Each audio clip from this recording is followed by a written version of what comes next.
They were $13 million a year players. Oh, wow. Both of them. Same money. Same exact money. So on the free agent market, you can get a Saquon or you can get a Darnell Mooney. The Washington Commanders need more wide receivers. I don't just say that as like a, hey, that's analysis, baby. Hey, they got to find someone to help Terry McLaurin. No, they only have 2 on the roster. They legitimately only have 2 guys from the end of the season. Now, they might have like a Bryson Tremaine or whoever is on like a futures contract or whatever, and UDFA or practice squad type guys that are going to help fill out the 90. But in terms of like bona fide NFL wide receivers that they have moving forward, Luke McCaffrey and Terry McLaurin are the only 2 guys that they have. They could certainly look at bringing back Noah Brown. They could certainly look at bringing back De'Ami Brown, Olamide Zaccheaus, Jameson Crowder, on down the list. But any guy you name that played in burgundy and gold last year, they have to re-sign outside of McCaffrey and McLaurin. And, by the way, McLaurin certainly might have a case to get an extension, and it might behoove them to do the extension now versus next season. So they have contracts to work out with basically everybody. And that really begs the question of, okay, well, what realistically do they do at that position? What is the best path forward? And this comes amidst multiple news pieces that are relevant. 3, really.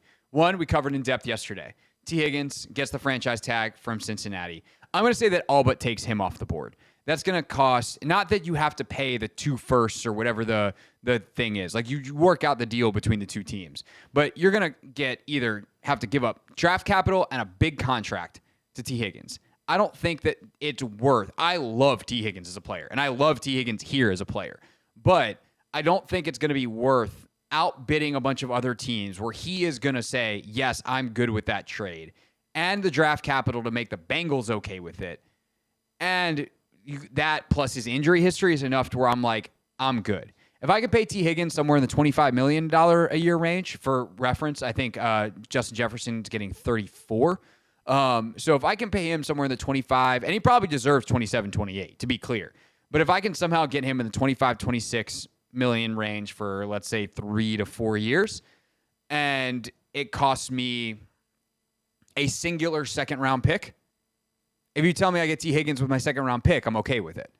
So I would probably do that, but I don't know that the Bengals are going to go for that. I think they're probably going to want multiple picks, and I think the wide receiver market is going to be hot enough that there's going to be someone else that's willing to give him closer to 30 and give up probably a better second-round pick, because that's the other thing, too. Let's say the cost is a second-round pick.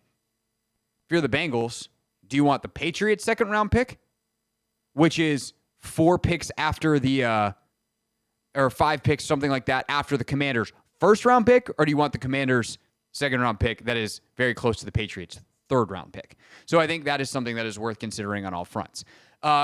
Today, the Bucs announced that it was reported that the Buccaneers are extending the contract void date for Chris Godwin, which extends their negotiating window. As we saw yesterday, 2 days ago, with the Panthers and Andy Dalton, who they agreed to a new deal. You can re-sign your own free agents right now, but there are certain dates that become important based off the individual contracts. And the Bucs had a date that was expiring with Godwin where he was 100% going to free agency if they didn't tag him. And instead, they've extended that window, worked with Godwin, because they're probably working on a long-term extension. So that takes Chris Godwin, wide receiver 2 on the free agency board, off the market. Then you have the reality that the wide receiver market is kind of crazy. Anthony, how well do you think Darnell Mooney, wide receiver for the Atlanta Falcons, how do you what'd you make of him last year? I think he was pretty good. Yeah, he was pretty solid. Who was more important, him or Saquon Barkley to the Eagles? Saquon. How much different do you think their salaries were? I think Saquon probably would have made a little bit more, maybe like 3 or 4 million, because he only got 12. They were $13 million a year players. Oh, wow. Both of them. Same money. Same exact money. So on the free agent market, you can get a Saquon or you can get a Darnell Mooney. And so when you look at De'Ami Brown, for instance, who had a really nice couple of playoff games, and I think got way better with the opportunities that he got later in the season, and proved that He's not a top tier wide receiver 2 by any stretch, but like he can do that for you in a pinch. And depending on what else you got, if you have a good wide receiver 3 and like they can be kind of 2A, 2B rotating around, will someone convince themselves that De'Ami Brown is worth paying Darnell Mooney money? Maybe. I think it's definitely possible. That his vertical speed, what he ran at the combine, 4.45, the whole deal, showed that he had great, ability to catch the ball through a hand in his face from Jaden in the Lions game, and made some tough catches. His run after the catch, like all that stuff. Will someone convince themselves that De'Ami Brown is worth Darnell Mooney money? Maybe.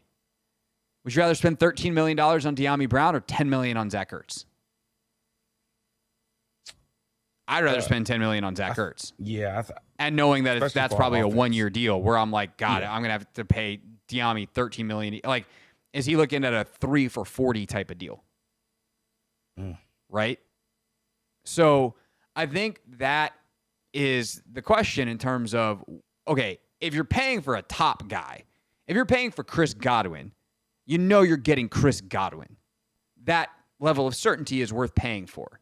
That's part of the problem for Higgins is I know when he's on the field, he's going to be awesome, but his injury history suggests he might not be on the field for more than 12 games a year.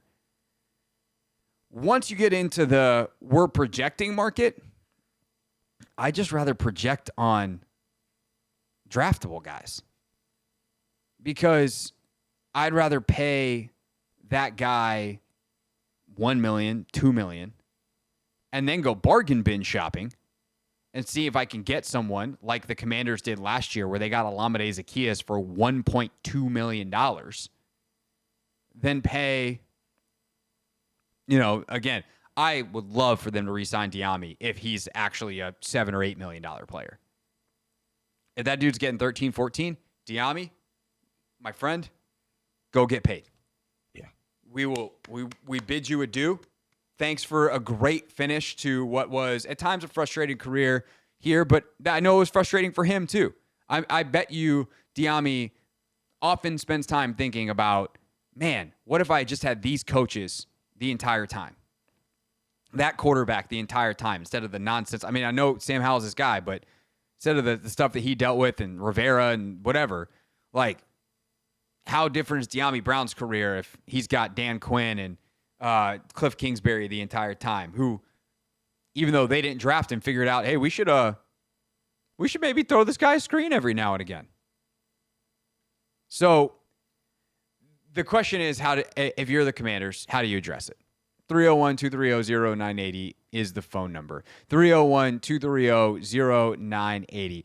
Who are whether you've looked at the free agent class and some of the names, some of the draftable guys. There's some guys that I've started to watch a little bit that I'm curious about, some of whom I think will be available at 29. There's other guys that probably won't be, but also I think there's some guys that are intriguing at 61 in the Commanders' second-round pick. So we're going to start throwing some actual names around. So whether it's names or just generalities, how do you want to see them address this position? And the last piece of news, by the way, that I forgot to mention is I believe it was Jeremy Fowler was on ESPN saying he thinks that the money is going to go to the Lions, that they're going to try to piece this receiver room together in many ways like they did last year and trust their coaching and their quarterback, make sure that quarterback is protected and the running game is better to support it. So I think that's probably worth mentioning as well. But what say you? 301-230-0980, 301-230-0980. Your call's next on The Hoffman Show. Hey, this is DA, and you're listening to The Hoffman Show on the Team 980 and the Odyssey app.